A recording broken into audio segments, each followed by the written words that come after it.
welcome to Nerd Quiz Episode 3, making this an official trilogy, joining the ranks of all the other trilogies that we know and love, and that have grown to beyond trilogy, things that are more than 3. Hopefully this will do the same.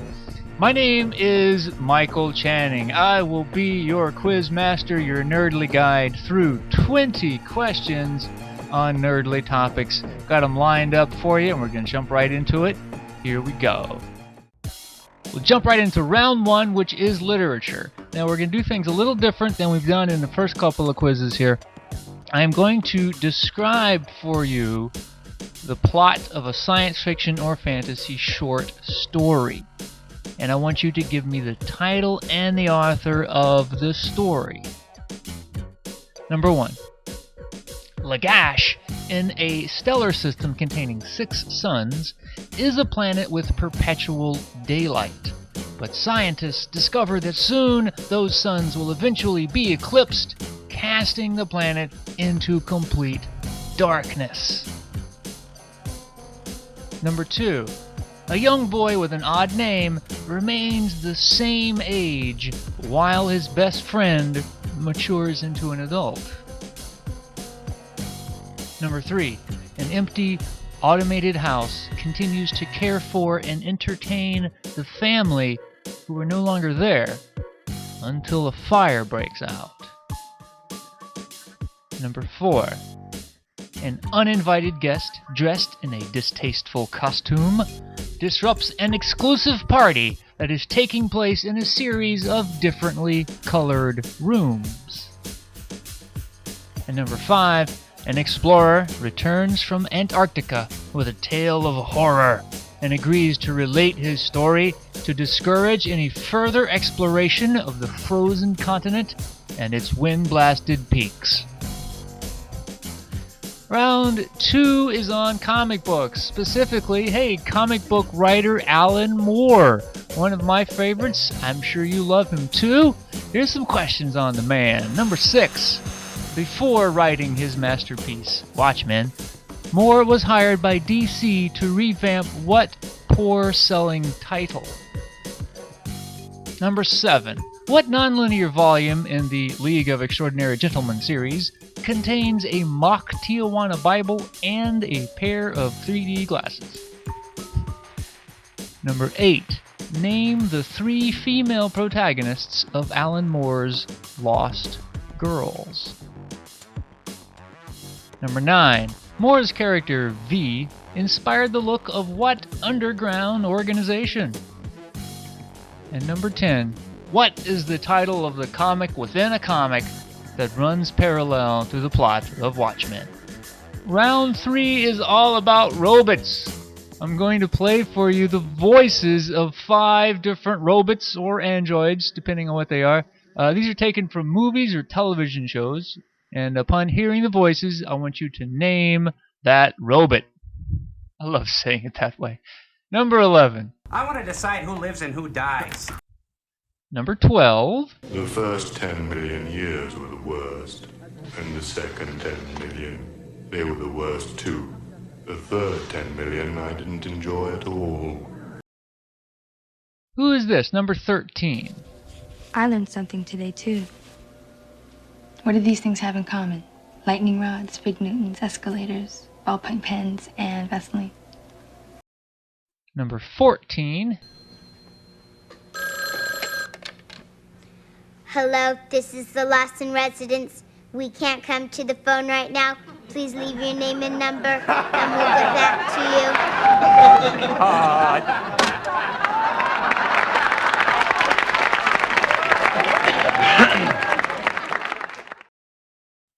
And number 15, do you recognize this voice? Do you see now the advantages of being completely human? It includes kindness. I give you your life, Doctor. Go, quickly. And I may not injure your son at all. Round 4, our final round, is all about video games. Do you remember the old stand-up arcade games, the kind you fed quarters into? Oh man, I hope you do, or at least I hope you've seen some of them in a museum somewhere. I'm going to show you the artwork from 5 different game cabinets. And on seeing that, I want you to name that arcade game. Going back a little ways. Number 16. Number 17. Number 18. Number 19. And do you recognize this game? Number 20.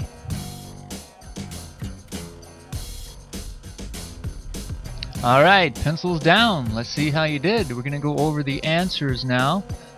First round was literature. I wanted you to name the short story and the author based on the synopsis of that story. Number 1 was the very famous Nightfall by Isaac Asimov.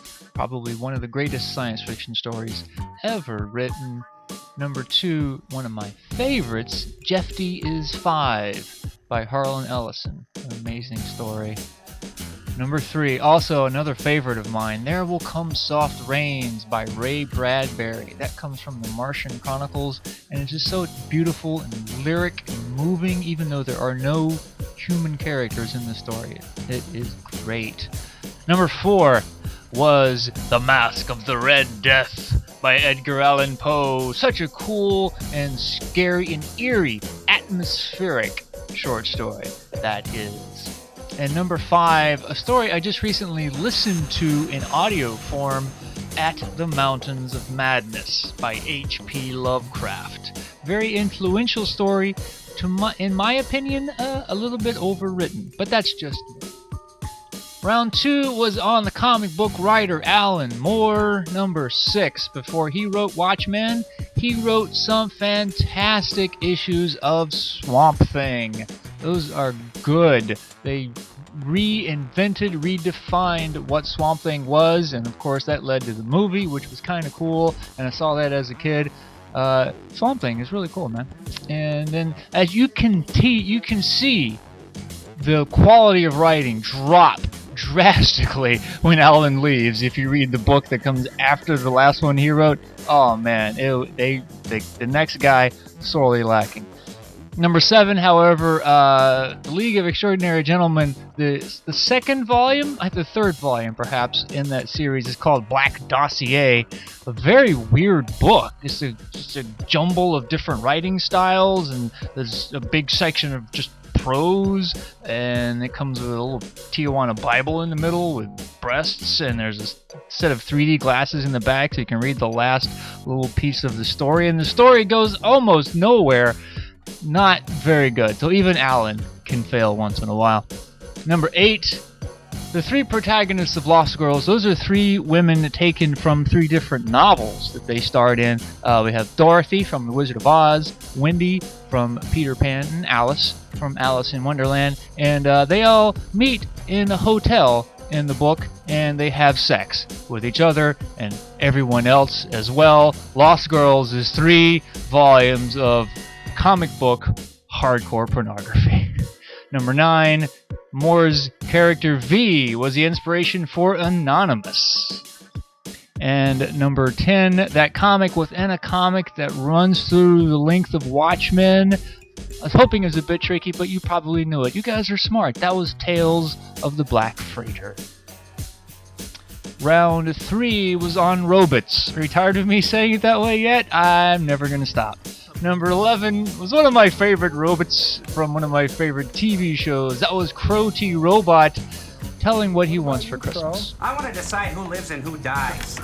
Number 12 was the very sad and melancholic Marvin the Paranoid Android from the original BBC series of Hitchhiker's Guide to the Galaxy.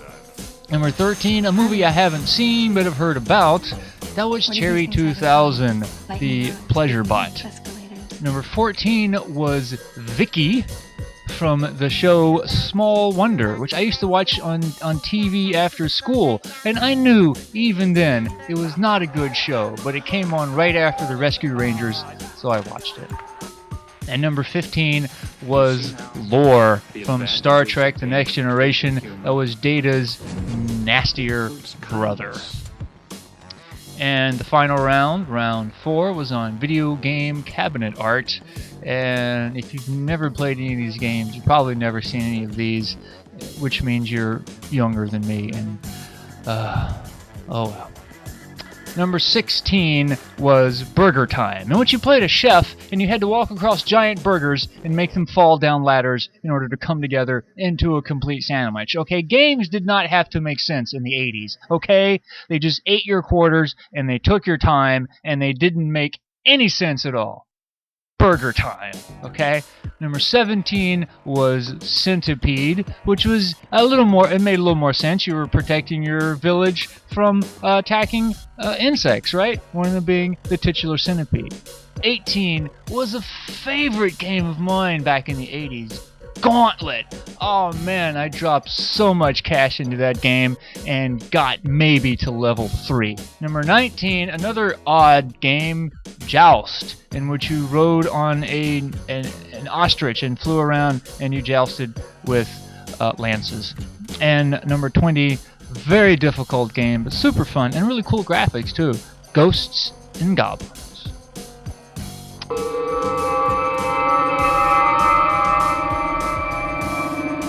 And here we are at the end of Nerd Quiz number 3, reflecting back a little bit on video games. Remember Gauntlet I told you about there, number 18? The best thing about Gauntlet was that it was a 4-player game. 4 people played at the same time. Each took a different joystick. Each played a separate character. Do you know how many people I played with? One. It was just me and Randy, and we played that game wherever we found it, and we didn't get very far. And ultimately, some guy, just some dude, would walk up next to us, he would drop in a quarter, and he would play as the Valkyrie, or whatever we didn't want to play at that time. And, oh, sure, thanks for the help, guy, but you're a stranger. I don't like you. Me and my friend are bonding. Please go away. Take your help and your aid elsewhere. Let us lose by ourselves, please. This is why I don't like MMORPGs. MMORPGs, I think, maybe. It's because you have to deal with strangers playing with you, and I just don't want to do that. If I'm going to play a video game, I'm going to play with me and my friend who's in the same room with me, and we know each other. And I just don't like games like Warcraft. EverQuest? Is that a game anymore still? I don't know. Marvel has a new one of those things out. It's just not for me, man. Maybe it's for you, but that's not my kind of bag. Don't want it. Anyway, thanks for playing along, guys. Thanks for reminiscing with me about video games and literature. I love doing this, and I know a couple of people who are my friends who like this as well. So this goes out to you guys and to everybody else who discovers me somewhere down the line. Be nerdly. Be awesome. Have fun. See you next time. One more thing before I gotta go, though. Thank you very much, 9 Inch Nails, for letting me borrow your music. And thank you, the internet, for being such a cool place. Everybody else, later.